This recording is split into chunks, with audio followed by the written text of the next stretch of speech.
Hello అండి. అందరికీ నమస్కారం. ఈరోజు ఈ వీడియోలో బతుకమ్మను తయారు చేసుకోవడానికి కావాల్సిన ముఖ్యమైన పూల గురించి మీతో నేను తెలియజేసుకుంటాను. ముందుగా ఫస్ట్ టైం ఎవరైనా నా ఛానల్‌ని చూస్తున్నట్టయితే నా ఛానల్‌ని సబ్స్క్రైబ్ చేసుకోండి. అలాగే మీ ఫ్రెండ్స్‌కు, రిలేటివ్‌కు షేర్ చేయండి. మీ అందరి సహకారం ఉంటేనే నా ఛానల్‌ని నేను ముందుకనేది తీసుకెళ్తాను. ఇక్కడ ముందుగా బతుకమ్మను తయారు చేసుకోవడానికి కావాల్సిన ముఖ్య పువ్వుల గురించి తెలుసుకుందాం ఈ వీడియోలో. ముందుగా మనకు ముఖ్యంగా కావాల్సినవి తంగేడు పూలండి. ఆ తంగేడు పూలు ఖచ్చితంగా బతుకమ్మలో ఉండాలి. ఆ తర్వాతనే ఏ పూలైనా. తర్వాత వచ్చేసి గుమ్మడి ఆకులు. ఒకవేళ గుమ్మడి ఆకు లేకపోయినా పర్వాలేదు, వేరే ఏదైనా సరిపోతుంది. గుమ్మడి ఆకు లేకపోయినా కింద పెట్టుకోవడానికి. ఆ తర్వాత వచ్చేసి తమలపాకులు అనేది ఖచ్చితంగా కావాలి. తమలపాకులు ఎందుకంటే గౌరమ్మని చేసి ఆకు మీద పెట్టి మనము పైన బతుకమ్మ పైన పెడతాం. ఆ తర్వాత మిగతా పువ్వులు ఏదైనా మనము తీసుకోవచ్చు.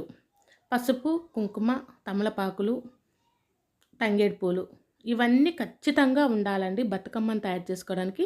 ఆ తర్వాత బతుకమ్మను తయారు చేయడంలో తంగేడు పువ్వులది ప్రథమ స్థానం. ఎందుకంటే సాక్షాత్తు లక్ష్మీ స్వరూపం.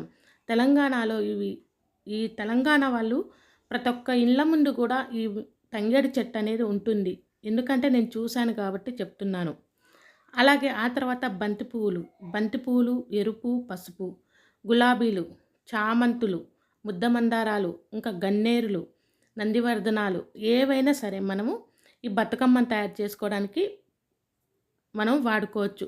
ముఖ్యంగా బంతిపూలు, అలాగే తంగేడు పువ్వులు, గుమ్మడాకు ఇవన్నీ కావాలండి.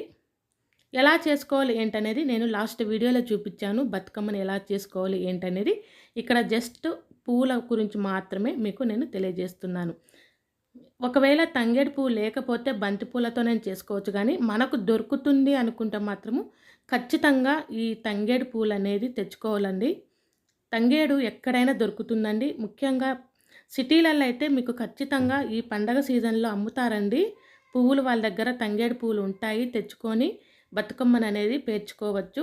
తెలంగాణలో ఈ బతుకమ్మ ప్రతి ఒక్క ఇంటి ఆడపిల్ల అనేది చేసుకుంటుంది. అలాగే ఇంటి కోడళ్ళు కానీ ఎవరైనా సరే అందరూ ఈ బతుకమ్మను అనేది తయారు చేసి పూజ చేస్తారు. అలాగే బతుకమ్మ బతుకమ్మ ఉయ్యాలని పాట పాడుతూ ఆడుతూ ఉంటారు. అలాగే నా ఛానల్లో ఎలాంటి వీడియోస్ కావాలని మీరు నాకు తెలియజేస్తే మీకు ఆ వీడియోస్ చేయడానికి నేను ట్రై చేస్తానండి. ఎందుకంటే కొత్తగా ఈ ఛానల్ అనేది స్టార్ట్ చేశాను. మీరు ఎలాంటి వీడియోస్ కావాలంటే అలాంటి వీడియోస్ నేను చేయడానికి ట్రై చేస్తాను.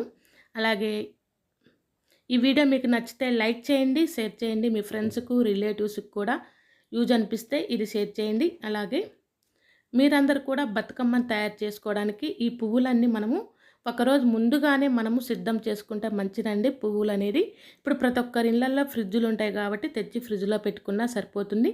ఈ వీడియో నచ్చితే లైక్ చేయండి, షేర్ చేయండి, సబ్స్క్రైబ్ చేసుకోండి. Thank you.